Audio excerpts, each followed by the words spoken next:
Hello class 9। चलिए कुछ graphical analysis करने जा रहे हैं उन क्वांटिटीज़ की। डिस्टेंस टाइम ग्राफ देखते हैं, उसके बाद में देखेंगे हम लोग वेलोसिटी टाइम ग्राफ।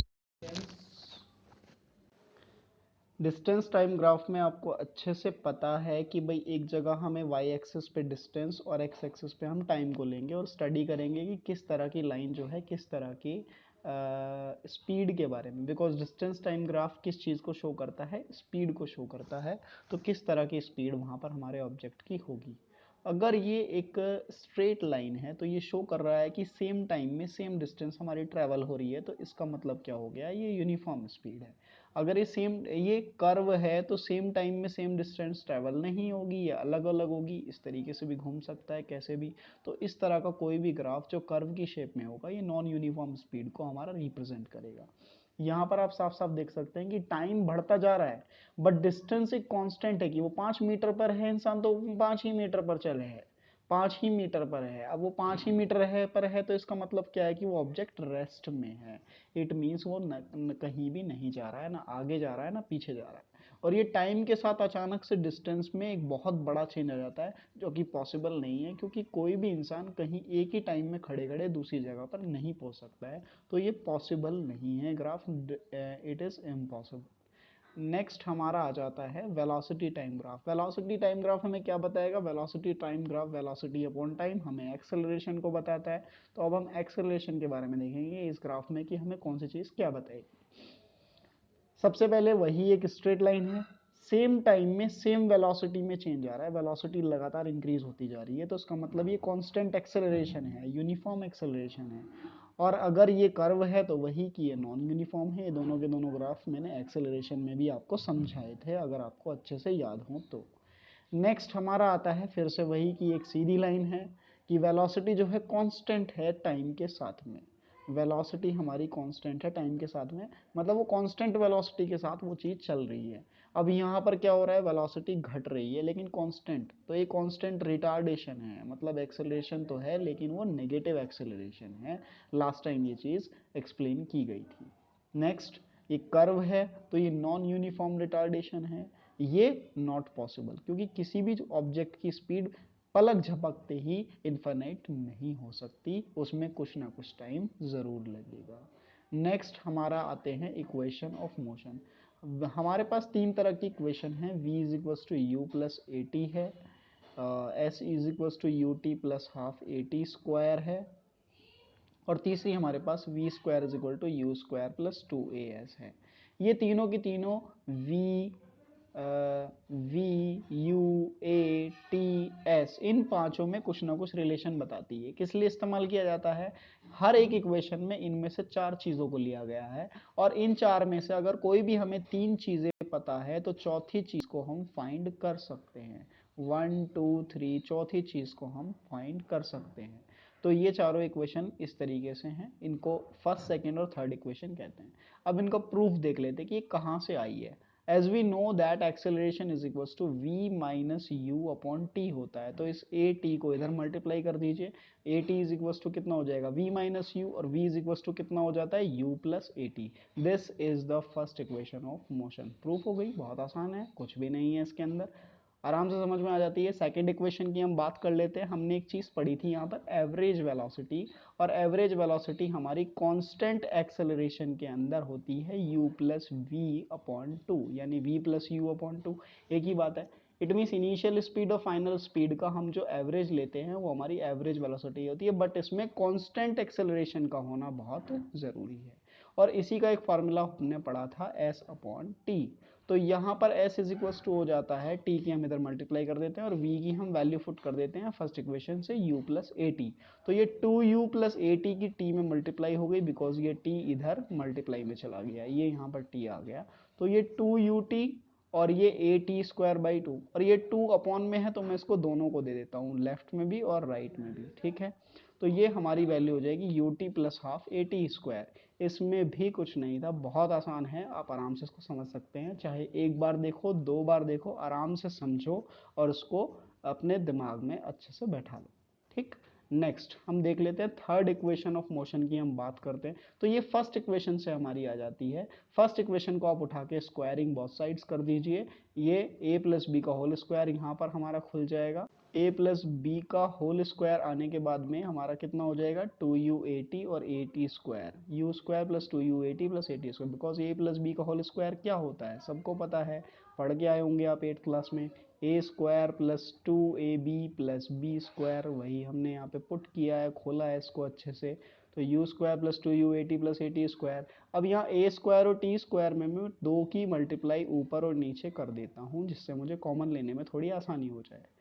तो यहाँ पर देखो 2u यहाँ पर भी है और यहाँ पर 2a यहाँ पर भी है और 2a यहाँ पर भी है। तो 2a कॉमन लेने के बाद यहाँ बचता है ut और यहाँ बचता है 1/2। एक तो ये 2 बच जाएगा और एक a बच जाएगा और एक टी स्क्वायर बच जाएगा। तो ut plus half A T square, ये सेकेंड इक्वेशन है, s is equal to ut plus half A T square. तो इसकी जगह मैं s रख सकता हूँ। तो v square is equal to u square plus 2as। Hence the third equation of the motion is proved. बहुत ही इजी है, आप इसको आराम से 2 बार 3 बार 4 बार अपनी नोटबुक में करके देखिए, आराम से समझ में आ जाएगी। न्यूमेरिकल्स में बहुत बहुत ज़्यादा हेल्पफुल है। नेक्स्ट एक स्पेशल इक्वेशन मैंने लिखी है मोशन की डिस्टेंस की, covered in any special second. हालांकि आप इसे ऐसे भी निकाल सकते हो। मान लीजिए कि आपने 10 मिनट तक 10 सेकंड तक कहीं ट्रैवल किया और आप चाहते हो कि 8वें सेकंड में मैंने जो डिस्टेंस ट्रैवल की वो मुझे पता करनी। ये first second third fourth fifth six seventh, ये 6 7 8 ऐसे करके 1 1 2 3 4 5 6 7 8 9 10 ऐसे। तो यहाँ पर 8वें सेकंड में जो डिस्टेंस ट्रैवल की होगी वो 7th और 8th के बीच वाली होगी। यानी आप 7 सेकंड की डिस्टेंस को कैलकुलेट करो और 8 7 की डिस्टेंस को कैलकुलेट करो और 8 सेकंड में से 7 सेकंड आप माइनस कर दो। भाई 8 सेकंड की जो डिस्टेंस है, अगर 8 सेकंड की डिस्टेंस ये है और 7 सेकंड की डिस्टेंस ये है, ये 7 सेकंड की है, ये 8 सेकंड की है, तो ये 8वें सेकंड की डिस्टेंस हो गई ना जो एडिशनल हो गई। तो इसी तरीके से हमने इसको कैलकुलेट किया है। पर्टिकुलर कोई टी टाइम वाली डिस्टेंस हमने दिखी और t-1 उससे 1 सेकेंड कम वाली डिस्टेंस को हमने लिखा यहाँ पर, t की जगह t-1 पुट कर दिया और दोनों को सब्ट्रैक्ट करके हमने उस स्पेशल सेकेंड में चली गई डिस्टेंस को कैलकुलेट कर लिया। हालांकि ये बहुत इंपॉर्टेंट नहीं है पर फिर भी आपको ये आना चाहिए मेरे हिसाब से, इसलिए मैंने ये एक्स्ट्रा करा दिया। नेक्स्ट ये फॉर्मूला निकल करके आता है s is equal to you plus half A 2t minus 1। अब proof of equation of motion by using graphical method हम इसको समझेंगे। बहुत ही ज़्यादा आसान है ये भी। भाई ग्राफ में हम एक वेलोसिटी टाइम ग्राफ ले लेते हैं। इसमें मैंने ये ग्राफ दिखाया है velocity time graph A B के ज़रिए। यहाँ पर इसकी इनिशियल वेलोसिटी u है, फाइनल वेलोसिटी v है और इन दोनों का difference v minus U B C से दिखा रखा है और u से v होने में टाइम t लग जाता है हमें, ठीक। नेक्स्ट वही चीज़ भाई हमें एक्सेलरेशन से कैलकुलेट करनी होती थी फर्स्ट इक्वेशन। तो यहाँ पर जो एक्सेलरेशन होता है वो होता है स्लोप ऑफ ए बी। क्या होता है? अब स्लोप का मतलब क्या होता है, आपने पहली बार ये वर्ड सुना हो। तो स्लोप का मतलब होता है झुकाव, झुकाव यानी बेंडिंग। ये कितना बेंड हुई है। और बेंड कैसे निकालते हैं हम? बेंड निकालते हैं हम कि ये कितनी ज़्यादा ये लाइन जो है वो वर्टिकली अपवर्ड है, ये अपॉन ये यानी BC अपॉन AC से हम इसको झुकाव को निकालते हैं। हालांकि मैथ्स में हम इसको टेन थीटा का नाम देते हैं। जब आप ट्रिग्नोमेट्री आप पढ़ेंगे तो आपको समझ में आ जाएगा कि ये टेन थीटा क्या होता है। टेन थीटा हमारा होता है परपेंडिकुलर अपॉन हाइपोटेनस किसी भी राइट एंगल ट्राइंगल में। तो आप ध्यान से देखिए, ये परपेंडिकुलर है इसका और ये क्या है, sorry perpendicular upon base, sorry. तो परपेंडिकुलर अपॉन बेस से आप इसे यहाँ पर समझ सकते हैं। सॉरी ये गलत लिखा हुआ है, आप इसको ठीक कर लीजिएगा अपने नोट्स में भी।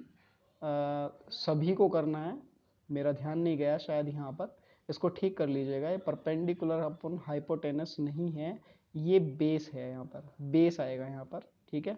आप इसको ठीक कर लीजिएगा।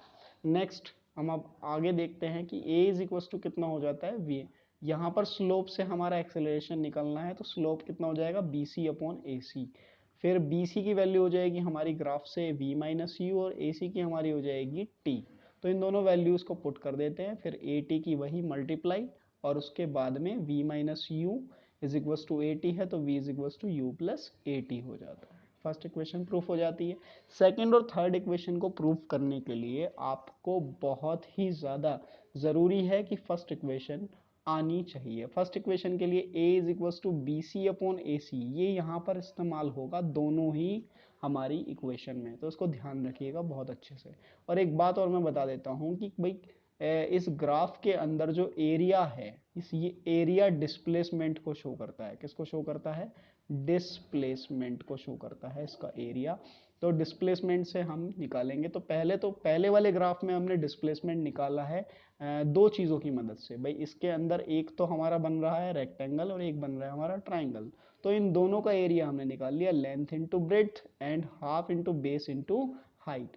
तो ये यू टी हो जाएगा, ये half into t into b c, और मैंने बताया था कि इसको इस्तेमाल करना है a is equal to b c upon a c को। तो इनका इस्तेमाल करके मैंने बी सी की यहाँ पर वैल्यू पुट कर ली। क्यों कर ली है? क्योंकि मेरी सेकेंड इक्वेशन में v नहीं आता, v माइनस यू होता है बी सी, इसलिए मुझे बी सी की वैल्यू पुट करनी है। तो वैल्यू को पुट करके यहाँ पर simply a into A C आ जाएगा और ये s is equal to U T plus half A T square हो जाएगा।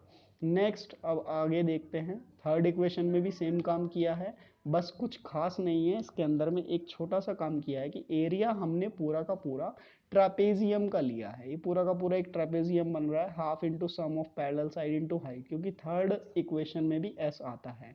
तो ये 2s हो जाएगा इधर जा करके। और सम ऑफ पैरेलल साइड कौन कौन सी है हमारी? पैरेलल साइड देख लेते हैं। पैरेलल साइड एक ये है और एक ये है पूरी की पूरी। तो ये u है हमारी और ये पूरी की पूरी हमारी v है। तो u plus we into A सी, ए सी की फिर से हम यहाँ से वैल्यू पुट कर देते हैं v minus you upon a. अब ये हो जाता है हमारा v plus u into v minus u, two ए एस। टू और s को डिवाइड में थे, मल्टीप्लाई में कर देते हैं, तो two A s is equal to a plus b into a minus b होता है, a square minus b square. Similarly v square minus u square ही आ जाता है, और v square is equal to you square plus two A S, ये proof हो जाता है।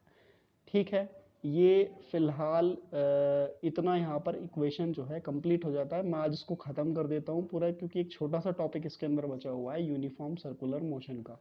तो अगर कोई बॉडी एक सर्कुलर पाथ पर मूव कर रही है, लगातार मूव कर रही है, तो उसमें अगर स्पीड कांस्टेंट है तो उसे हम यूनिफॉर्म सर्कुलर मोशन कहते हैं। यहाँ पर वेलोसिटी कितनी होगी? डिस्टेंस अपॉन टाइम होगी, और डिस्टेंस कितनी होगी? जितनी की है रेडियस, जितने का पूरा पूरा सरकमफ्रेंस होगा। सरकमफ्रेंस कितना होगा? 2πr, और टाइम को मैंने ले लिया t। और एक चक्कर को पूरा करने में, एक साइकिल को पूरा करने में जो टाइम लगता है उसे हम टाइम पीरियड कहते हैं। तो v इज इक्वल टू हो जाएगा 2πr अपॉन टी। और अगर मुझे t कैलकुलेट करना है तो t इधर ले जाते हैं हम, t is equal to 2πr upon v। यहाँ पर आपका ये पूरा चैप्टर खत्म हो जाता है। आप इसको बहुत ध्यान से पढ़िए, मैंने आपका कंप्लीट कर दिया। Thank you class.